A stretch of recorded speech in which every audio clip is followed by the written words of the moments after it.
Greetings, adventurers, and welcome back to Abnormal Voyages. My name is David, and today we are in Waco, Texas at the Dr. Pepper Museum. This is the home of where the oldest soda in America was invented. And you know, when you're out there doing adventures, you get a little thirsty. So we figured, why not stop by? So tag along, and we'll check it out together.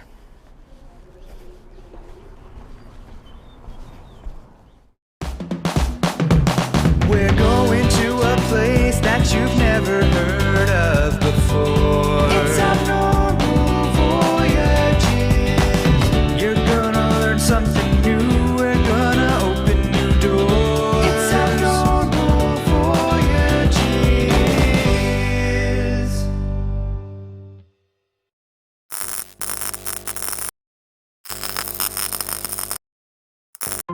Dr. Pepper was invented in 1885, and this museum stands as a testament to that monumentous occasion.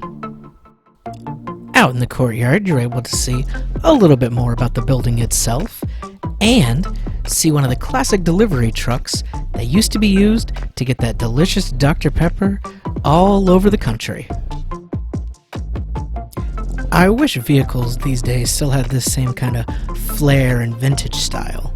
It stands out for sure.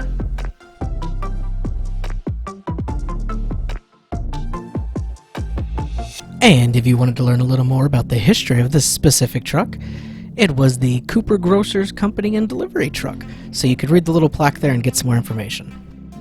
There were social distancing bubbles on the ground, all with fun little Dr. Pepper facts.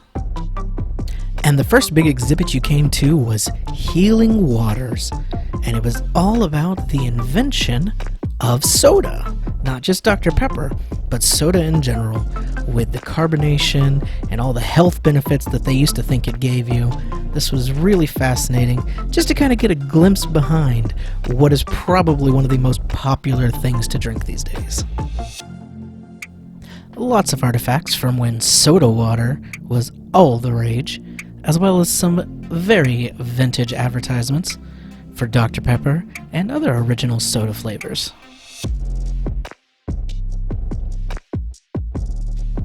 This was more about how special waters had been used as healing properties and just kind of catch-alls to help out your life and make things better for you. The wells that these waters came out of were called artesian wells, which meant that they were special healing waters and not just your regular run-of-the-mill groundwater. The bubbles and such in it must have meant it was special, very much like mineral water. Fountains filled with the bubbly water became very, very popular, and soon people started adding flavors to it so that it was even more delicious to drink.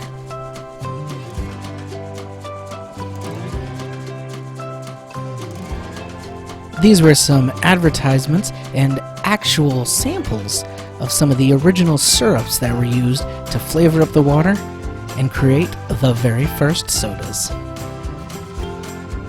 Pineapple isn't really a flavor you see thrown around much these days. Moving on to some more specifically Dr. Pepper stuff, we had this clock here that had the classic 10, 2, and 4 advertisement, and then a recreation of what the original drugstore looked like where Dr. Pepper was invented. I think they did a great job of making this look authentically like an old pharmacy. I really liked seeing it in here. Really gave you that vibe of the 1800s. Though, of course, these particular advertisements were not from that same time period. But it was very interesting to see not only those, but ones from all over the world advertising Dr. Pepper.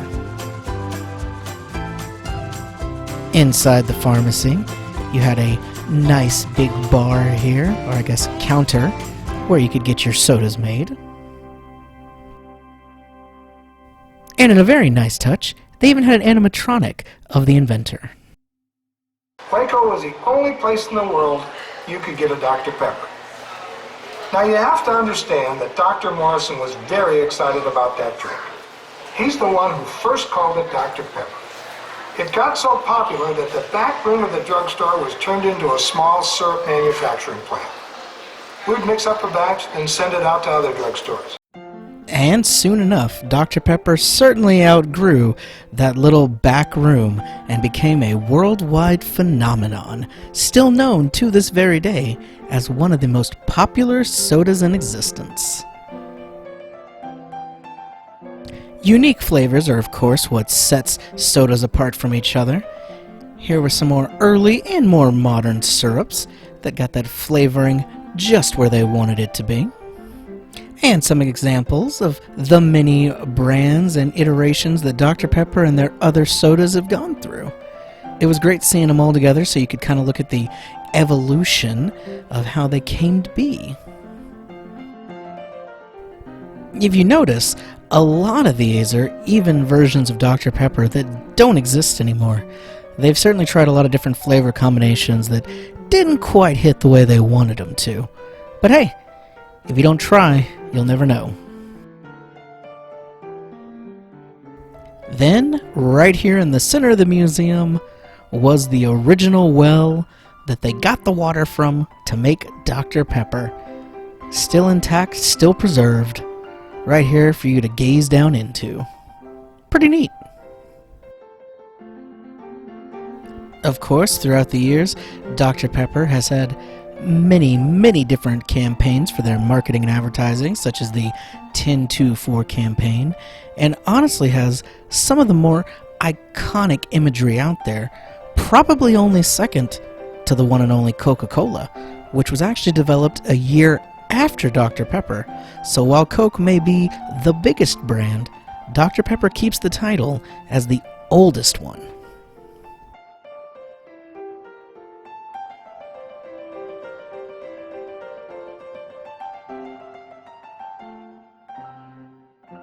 So we were talking about how they tried out different things that didn't quite catch on, and there was actually an entire section that was devoted to sodas and flavors and brands that had kind of died out as time went on. But it was really interesting getting to see the relics of the past and how all in they had gone on some of this stuff just to have it kind of fizzle out. It can be tricky finding that exact soda combination of flavor and marketing appeal that really strikes a chord with your audience and consumers. It's a tough game. Here was one example, Dr. Pepper's Red Fusion, which was a brand new soda with tons of marketing stuff out there, lots of branded apparel, and yet not really around anymore. They've done this with several different brands, different flavors, just trying something new to really get people excited about it.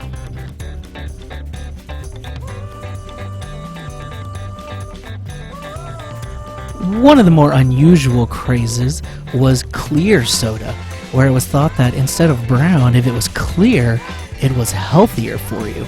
So, of course, all the companies jumped on that and produced a new line of clear sodas that, well, unsurprisingly, most of them didn't do very well. Energy drinks have always been very popular. Lots of that caffeine in there. Slice, not really around anymore, but it used to be a household name. This was really interesting. It talked about how the classic non-caffeinated 7-Up tried to put out a brand of 7-Up that did have caffeine, completely going against their image. And again, didn't really work out. This was a brand that I actually was unfamiliar with, Dr. Pepper's Nautilus. I really enjoyed the boat theme here and all the marketing stuff, but I had never once heard of this drink before seeing this display. I wonder what it tasted like. This was about Pepsi Blue and how the unusual color was meant to attract a younger crowd, get them into it. And it seems the thought of mixing soda and coffee together, I guess because they're both full of caffeine, really grabbed people's imagination for a while. So a lot of these are coffee drinks, double caffeine drinks, anything to really wake you up. Fruit flavoring has always been popular with sodas, so this was all the different times they've tried to mix in some more fruit flavors with well-known brands. Then something very unusual, this soda called OK which was meant to appeal to apathetic teenagers. But by far my favorite one of these failed sodas was right here, the Hubba Bubba Bubble Gum Soda. I can't tell if that was either the best thing ever or possibly the worst tasting thing ever. But the can's pretty cool looking. Dr. Pepper trying to jump on that coffee hype train with their Mojo beverage. Again, this is another one that I've never even seen in person. And then Orbits, which looks really cool, but never took off because apparently people don't like little bits of things floating in their drink. Who would have ever thought? Celery-flavored soda? I have no idea who decided that that was a good idea to move forward with. And then we had some of the original marketing for Dr. Pepper, where it was touted as a very healthy drink that you should have 3 times a day. 10 a.m., 2 p.m., 4 p.m. Get you that sugar to get you through. Over here we had some more examples of the flavoring that people would use in trying out new recipes, concocting up some unusual flavors to try out. Lots of very interesting stuff, I gotta say. And then we got a little peek at what it kind of looked like inside one of these flavoring centers. It really struck me as almost a mad laboratory kind of thing. Looks like this one they were working on some new flavors similar to Big Red. Very cool. Not what I thought it was going to look like, but it's great learning how much science actually goes into developing something like soda. Well, all of that was fascinating, but it definitely made me thirsty. So we're going to head into the second building over here and get a chance to actually try some Dr. Pepper. Before we quench our thirst, Dr. Pepper had a few more treats for us to look at. They had a little vault that was full of very unique and well-preserved items from the history of Dr. Pepper. Everything from old advertisements, they had these goggles here, well, goggles, and even some promotional mirrors that were shaped like cats that were given out at a baseball game. Really cool that people actually hung on to these and had them in such good condition to keep up in a museum. Here was some more vintage signage for that Dr. Pepper. You could see these in old shops, old corner stores, just anywhere people might want to buy them. This is all about Dr. Pepper moving over to St. Louis, where they have one of the bigger bottling factories. And then this was a guitar that was actually used in a commercial with Mini Kiss that advertised Cherry Dr. Pepper, which was so popular that even though it was going to be a limited run thing, has become a permanent drink. Like any good company, Dr. Pepper wanted their name out there in as many ways as possible, so there was plenty of promotional material to be had. Pens, frisbees, glasses, signs all over the place. Anywhere somebody might see it and think, oh hey, I want a Dr. Pepper.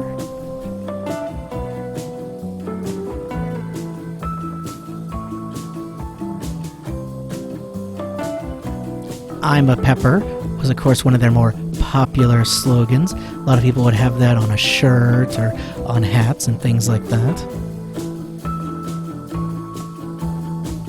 And it kind of brought us up to a little more of the modern day where you started seeing that Dr. Pepper logo that we all know and love. 7-Up is, of course, also by the Dr. Pepper Company and is easily their second most popular drink, so they had to have a little bit about it here. You got to see the vintage bottles, where it came from the beginning, growing up, the different types that they had, and some of the key people behind making their clear, non-caffeinated soda. And then over on the side, something that I really enjoyed seeing was a mock-up of a bottling factory for 7-Up. They had the whole thing laid out exactly how it would be if they were filling these bottles up with genuine 7-Up. They've got it coming over from the right-hand side through the conveyor belts. It comes up through here. There you see the bubbling 7-Up being pushed into the bottles. Oh, it looks so cool. And then the bottles would continue their journey on the conveyor belt, going back and forth, zigzagging up, until they finally reached the end of the process, where they would all be put into some very nice boxes, and then out so they could be delivered for people to enjoy all over the world. And speaking of all over the world, here were different examples of 7-Up throughout the years, throughout the areas. We even had Spot, 7-Up's very own mascot. I remember even playing a video game that starred him in it. Big Red is another popular drink made by Dr. Pepper. Here was the different cans and bottles throughout the ages, even some with the original name on there before it became Big Red. And then, interestingly enough, there was a case with all the different flavors like Big Peach, Big Pineapple, and of course, Big Blue.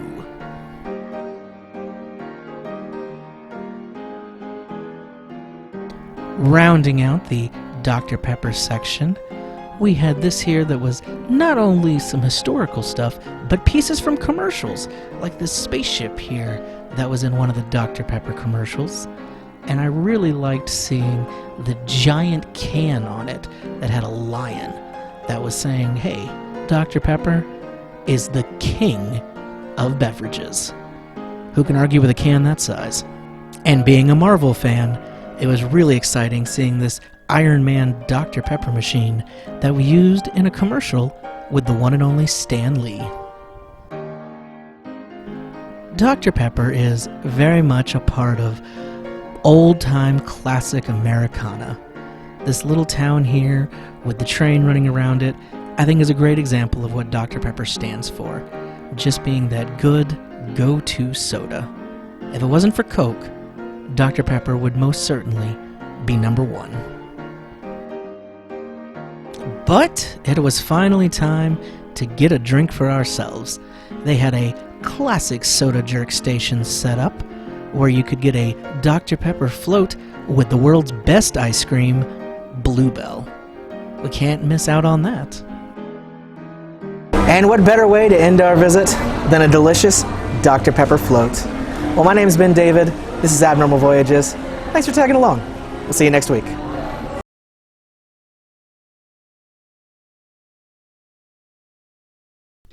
Next week, we dive into the pages and the life of one of America's most famous and beloved icons of all time.